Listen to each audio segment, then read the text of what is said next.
Hi guys, welcome to my channel. Alrighty, so another month has come and gone. We are now in April, so let's talk about all the books that I read in March, and let's just get right on into it. So first up, we have Winter's Orbit by Everina Maxwell. This is an adult romantic sci-fi about these two guys, a prince and a viscount, who are hastily pushed together into a political marriage because a treaty between their planets is supposed to be signed soon, and we gotta make sure both sides are appearing happy and making friendship bracelets and all that. So, political marriages and all that. The reason the marriage is so hasty is because there was already a political marriage in place between the two planets, between the Viscount and the prince's cousin, like another prince. But the first prince died in like a plane crash, so the treaty is now in jeopardy. So we have to make a new political marriage to get things sorted and everything. However, it is looking like the plane crash that the first prince died in was not as accidental as it first seemed, and that maybe someone is trying to sabotage the treaty and make sure it doesn't get signed. So, the two main characters, the prince and the viscount, team up to be like, okay, let's investigate this murder, let's find out who is behind all this, and make sure that neither one of us get killed next. So I gave this a 4 out of 5 stars. I thought it was pretty enjoyable. Yeah, I like the plot, I like the characters, I like the world. It was all just pretty darn good. I will say the two main characters and the most important supporting character did heavily carry this book. So yeah, the rest of the side characters were just like come and go, but whatever. There were times in the plot when I was kind of like confused as to like what was going on, but like nothing really major, and it didn't like kill the vibe or anything. I will say that the romance did feel a little pushed, in all honesty. Like I think it would have made more sense for the couple to end up as like flirty friends at most, because like they really haven't known each other long, and there really isn't much romance in the book itself for them to be like at the end being like, oh my god, this is my one true love and all that kind of stuff. Like there wasn't really that much romance in this to make it to justify that sort of ending. Like it would have made more sense if they were just like, hey, why don't we give this a shot? Let's go on a real date for once. That would have made more sense to me, but oh well. Now, I will say a large part of this book, especially with the Viscount, deals with like trauma, DV, PTSD, stuff like that. And it was really, really well written, in my opinion. I think it was really well handled. I will say, though, I think that this book needs a trigger warning for that aspect because it is such a big part of the book, and there's no like indication that it's there. So like I do think that the book just needs a trigger warning for that. But that aspect of the book really was handled well. So overall, I liked it. It's not like nothing groundbreaking, but it's fun. It's fine. Next is Bored to Death by C.J. Connor. This cozy adult mystery centers on this guy who runs a board game shop. He gets approached by this sleazy salesman to buy an alleged rare board game worth tons of money, but turns down the chance because, it's likely a scam. Later that night, the main guy finds the salesman dead on his shop's doorstep and is now the prime suspect in the investigation. So he goes amateur sleuthing to find the real killer. I gave this one a 3 out of 5. It's fine. I kind of went into this expecting a 3-star because the last time that I read a cozy book, it was, it was passable, it was fine, it was a 3-star. I mean, there was like nothing really particularly good or bad about this book. The atmosphere is cozy, the plot is simple and straightforward in like very pleasant ways. The characters feel flat, but I don't really hate them. And the writing isn't masterful by any means, but it's not garbage either, at least to me. There were a couple of people on Goodreads who were like, oh my god, this feels very fanficky, it feels trashy, whatever, blah blah blah. I personally didn't feel that way about the writing. I thought the writing was like, standard millennial humor kind of writing, which is fine in my opinion. It's okay. It's passable in my opinion. I will say though that if you ever get this book, get it on anything except for audio. Get it on anything except for audio. Paperback, hardcover, ebook, whatever. Smoke screen, just don't get it on audio, please. Not to be mean, but like within the first 5 minutes, I was like, oh, we're on DNF alert. Not because of the book itself, but just because within the first 5 minutes, the audiobook narrator was already irritating me, and yeah, I don't like the performance of the narrator. So I'm just saying that's my personal opinion, but oh well. Next is These Violent Delights by Chloe Gong. This YA fantasy is basically Chinese gangster Romeo and Juliet. In this version, they're bitter exes, part of rival gangs, but there's a mysterious monster rampaging through Shanghai, so they've got to put aside their differences to face the common threat. I unfortunately DNF'd this one, which is so disappointing because I was really looking forward to this one. Like, it looked so interesting, it sounded so cool, but like, yeah, I was like 3 hours into the audiobook and I was like, I'm still not hooked. I'm still not invested. Like, I'm here, I understand what's going on, but I'm just not caring. I don't really care. Like, it takes place in both Romeo and Juliet's POV, and whenever we were in Romeo's POV, I was like, okay, I'm bored. I'm bored. I'm tuning in and out. I'm phasing in and out. I'm losing consciousness. Like, I have to snap myself back into reality whenever I'm in his POV. Like, he's so freaking boring, in my opinion. And then when we were in Juliet's POV, she was just very much your standard edgy try hard, like, I kill people, don't mess with me, I grew up drinking the tears of blood of my enemies type of thing, girl boss. Which, I'm so sorry. This was published in 2021, and that type of, main character got very, very boring after like 2017, 2018. So, like, wrap it up. But yeah, oh well. This wasn't for me. It's for somebody. It just wasn't for me. Next is Four Found Dead by Natalie D. Richards. This YA thriller is about this group of teens who work at a dying mall movie theater. It's the theater's final night of business, and the rest of the mall has already gone out of business. It's shut down, it's ready to be demolished, and, all that kind of stuff. But just as closing time hits, a body is found. A dead body, of course. Now, the theater's doors won't open and the group's phones have gone missing, so they'll just have to survive the night in the abandoned mall with a killer on the loose. And I gave this one a 3 out of 5 stars. It's a 2-star based on my personal enjoyment, but I gave it an extra star because I see the vision. I see what the author was going for. Now, first of all, I don't think I've ever mentioned this before, but I love abandoned places. I love, all learning all about all sorts of abandoned places. I love the YouTube video about abandoned places and stuff like that. I love like learning and exploring abandoned places. I really, really do. It's fun. It's a niche interest of mine. It always has been. It probably always will be.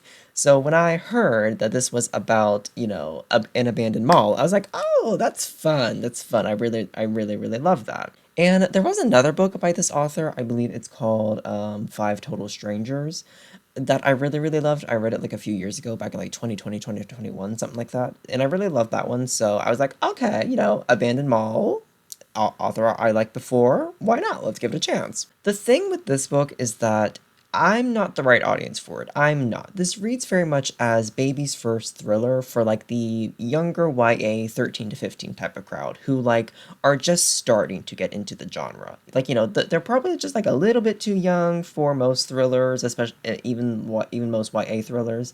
But that they kind of want to start getting into the genre, and this could be like a good introduction for those type of people. And I say that because what didn't work for me in this book, I can see working really well for like 13 to 15-year-olds who are like very, very new to thrillers and mysteries and all that kind of stuff. Let me explain what I mean. Like, it's not a very twisty book whatsoever. It's actually very, very straightforward. Like, for the most part, what you are told is what you are told and are meant to believe. Like there's no like, okay, someone says this thing and then turns out that they're lying and it's something else. Like, no, everything is basically the truth.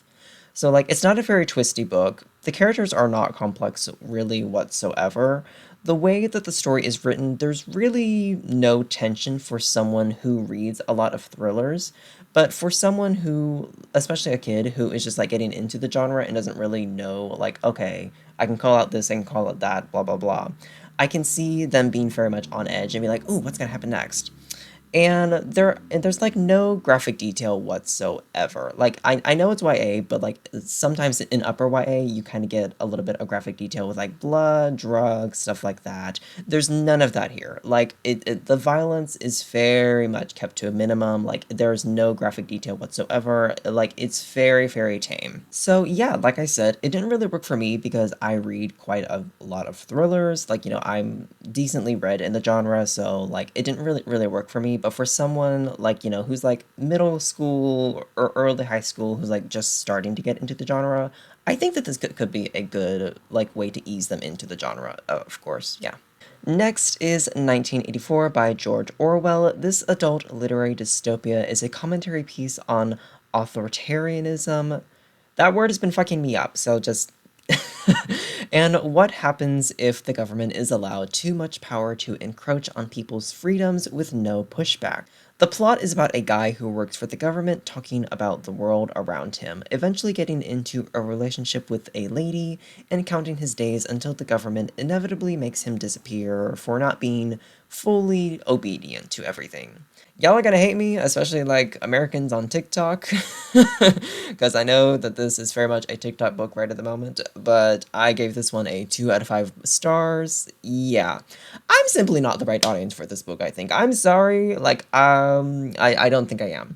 Let's start off with the positive. Let's start off with the positives. Okay, yes, I get the commentary. Yes, the commentary is good, especially for Americans in the times we are living currently as of 2025. Just saying. And yes, I do think that this should be a priority read for everyone, especially, again, Americans in the time we are living. Sorry if you heard that just now. Anyway, having said that, while I do think that this is an important book, it's very much a book that a lot of people should read.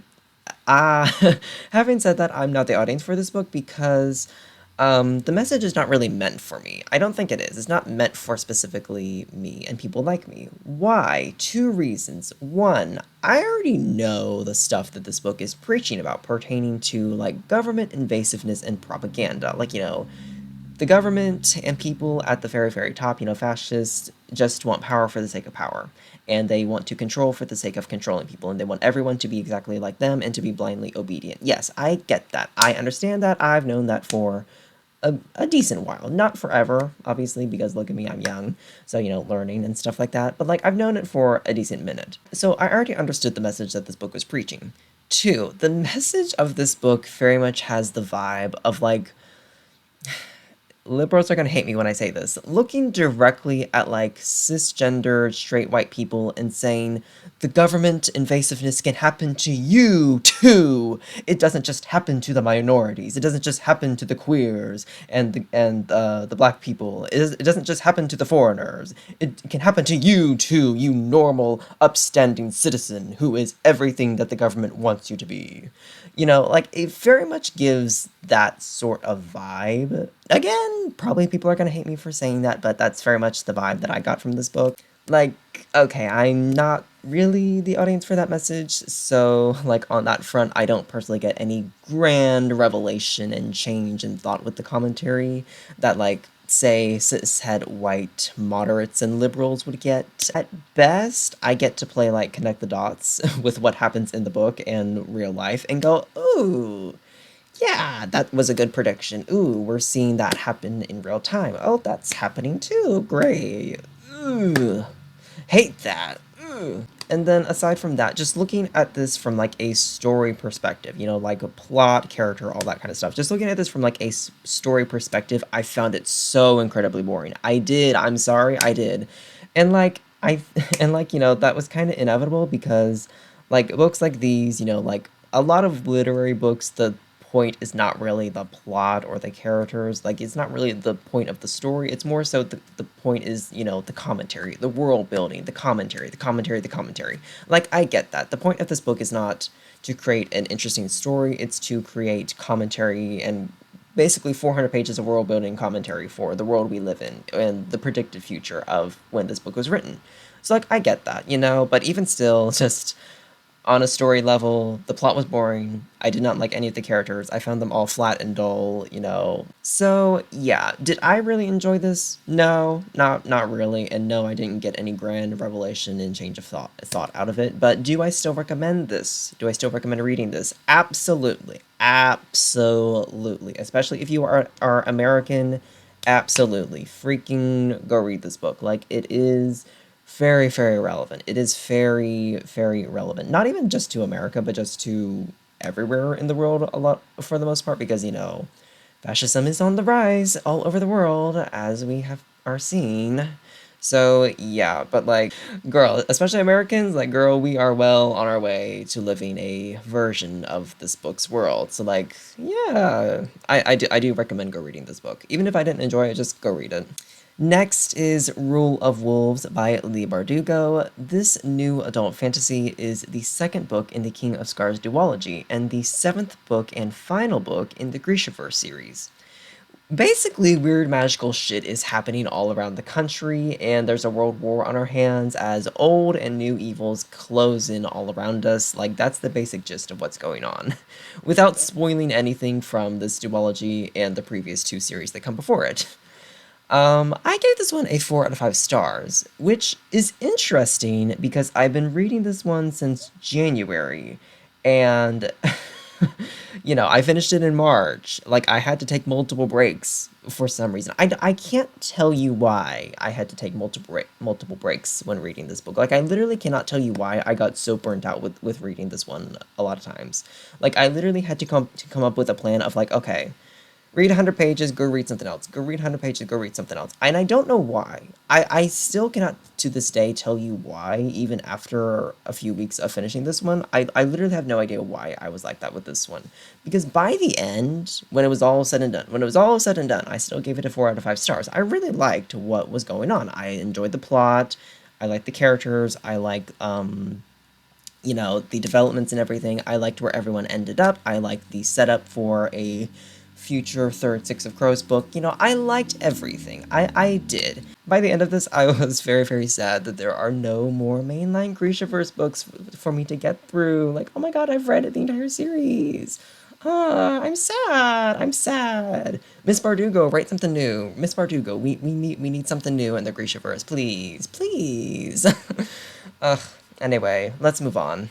Next is Ambessa, Chosen of the Wolf by C.L. Clarke. This fantasy novel is a prequel story to the TV show Arcane, centered on the war general Ambessa Medarda. So, Ambessa's granddad is on the way out. Like, he's gone, he's rest in peace to granddaddy. So the title of head of household, head of the Medarda clan, is up for grabs, and it's between Ambessa and her cousin. And her granddad never named an heir, not officially at least. He never named an heir. So when he dies, both Ambessa and her cousin are like, I deserve the title. I deserve to be head of household. And bitch, I'm gonna take your ass out. Like you are going to die before I let you take my title. Exactly. So the two of them go to war basically, and there's a lot of like intense rivalry, deceit, betrayal, all that kind of stuff. A lot of family drama, a lot of bloodshed. And I gave this one a 3.5 out of 5 stars. First of all, yes, I love Arcane. Yes, I very much do. What about it? It should have been 3 seasons. I must say that. I'm probably not going to be able to say that anywhere else on this channel, so I'm going to say that right here. Arcane should have been 3 seasons, not 2, because the second season was very much rushed, in my opinion. That's not an unpopular opinion, but it's my opinion. Like, I think it should have been 3 seasons. Anyway, back to the book. I like this. It took a minute to get into, not gonna lie. Like, it did take a little bit to get into. But, like, it kept picking up steam throughout. Like, it really, really did. And by the end, I was like, ooh, I'm really liking this. I'm really, really into this. Like, this is getting me excited. Ambessa herself has a very, very strong inner monologue that was very, very enjoyable all throughout. Like, I loved hearing her thoughts on everything. And I will have to say, if you loved Ambessa in the show, you will love her here because she very much is, how she is in the show. And if you hated her in the show, you'll probably hate her here because, like, she's very much how she is in the show. But, like, for me, I loved Ambessa in the show, so I loved her here. The fight scenes were decent, the side characters hold their weight, even the new ones, like the ones created specifically for this book, hold their weight, which is interesting because I find that oftentimes with IP books, like, with Star Wars books, League of Legends in this case, I find that in a lot of cases with IP books, when like there are like new characters like not tied to the original thing, like not tied to a movie or anything, they're just specifically created for the book. I find that a lot of those characters in IP books like don't really hold their weight. They're just kind of boring. But in this one, the side characters specifically created for this book really, really did hold their weight. They really, really did. I really liked a lot of them. And the plot does keep your attention, even if someone did point this out on Goodreads. A big part of the plot is very much a cycle of travel to new place and fight people, travel to new place and fight people, travel to new place and fight people. Someone pointed that out on Goodreads, and they have a really, really good point. Like a lot of the plot is a repeating cycle of that, but even still, I was intrigued. It did hold my attention. And also, this ties very, very nicely into Arcane and answers some questions like what exactly Ambessa's beef with the Black Rose and LeBlanc is, like what Mel's tattoos are, like what power do they have exactly, how did she get them, all that kind of stuff, and why Mel was originally banished to Piltover in the first place. And speaking of Mel, I was also like very pleasantly surprised to get a few Mel POV chapters in this one. Like I was not expecting that, and I was very much enjoying them. I really did like being in Mel's head for a few chapters. I do think that there should have been a few more Mel POV chapters, specifically like towards the later half of this book, just so that a few things that happened in the third act of this book would have held a little bit more emotional weight than they did. Like, yeah, I'm not gonna say anything more. I'm just gonna leave it at that. So yeah. Also, the world building in this book is okay, but it does kind of rely on you already having an idea of the aesthetics of Noxus and, all of that. But, a quick Google search as to like, what does Noxus look like can, give you a good idea of what everything looks like, and then you just go right into this knowing exactly. Words are not my strong suit tonight, apparently. Anyway, also just two more little things and then we will move on. Hot topic within the League community when arcs of this book came out, Rel and her lore changes. What do I think of them? Yeah, no spoilers, but Rel and her story is not really as drastically changed as we all thought that it would be. Like, she's very much still the same character. She's still very much hits the same beats as like her League lore dictates. It's just a little bit more spread out. It's a little bit more spread out than what her bio on the game says. So yeah, but she's still very much the same. It's still basically the same story. She still ends up as the same champion that we all know and love. The only real change to Rel's lore and story is that yes, she's 15 in this book, so she is being retconned to being in present day post Arcane being a 40-year-old woman.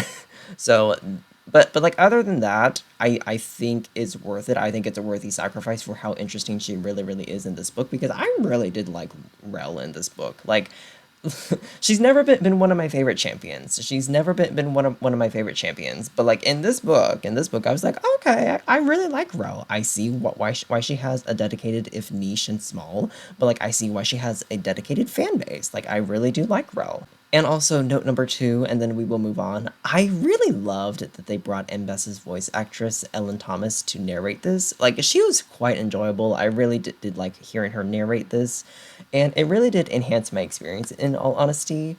I will say, though, that you can very much tell that she is, like, trained for, like, TV/film voice acting and not really audiobook narration, especially with, like, the voices that she does for, like, the child characters. Like, yeah. But like overall, I did really love hearing Ambessa's voice actress narrate this book. Anyway, let's move on to the final book that I read in March, which is The Roommate Risk by Talia Hibbert. This adult romance is about a woman whose apartment gets flooded, so she moves in with her best friend while her place is being repaired. The two of them have quietly wanted each other for several years now, so temporarily living together brings that sexual tension to a breaking point. I gave this one a 2.5 out of 5 stars. Now, first of all, this was a lot smuttier than I thought it would be. Now, I'm not a prude by any means, but just based on the description and based on the cartoon cover work, I'm sorry, I associate cartoon romance covers with cutesy stuff. I was assuming that this would be like quirky, funny stuff like that. And no, like it's very much a smut book. If like half of the chapters are just full on dedicated, very very detailed sex scenes. Like every thrust, every lick, every moan, every grind, every spilled liquid that can possibly be described is described. And when I got to all those, I was like, oh, okay. I was not expecting that. I was not expecting that, but okay, okay. Okay, why not? Sure. And I'm not a prude. It wasn't what I was expecting. So like going into this expecting like kind of quirky, kind of funny, a little bit of smut, but not much, and then getting like full on like 55 to 60% smut of this book, I was like, oh, it did dampen my experience with this book just because I wasn't expecting it. Maybe I should have. I don't know. I've never read Talia Hibbert before, so this was my first time reading her. Maybe she's really known as a very smutty writer, so I don't know. I don't know. Maybe I should have been expecting this to be very, very smutty. That isn't to say that the smut was bad. Like, Talia Hibbert does know how to write a sex scene. I will give her credit for that. She does know how to write a satisfying, enjoyable sex scene. So good on her. Now, having said that, I will say that the plot, characterization, and overall writing quality of this book was very much giving fanfic AO3 type of energy. I don't mean that in a bad way, mind you. Like I started out in fanfic. Like I love fanfic. Fully support fanfic. So I'm not one of those people who were like, oh my god, this is giving fanfic. Like it's giving horrible writing. Like ugh.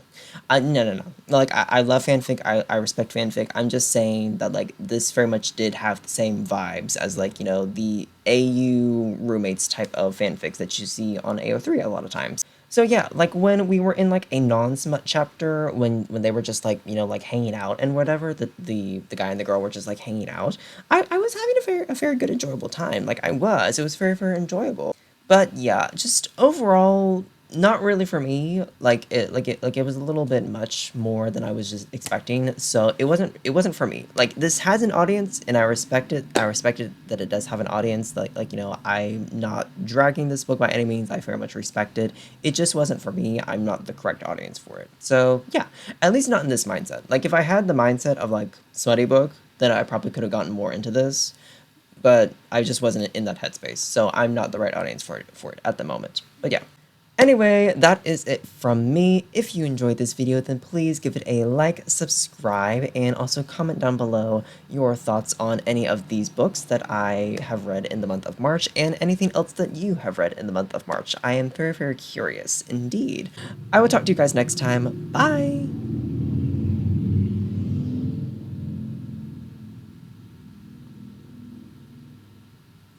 Anyway, I will talk to you guys next time. Bye!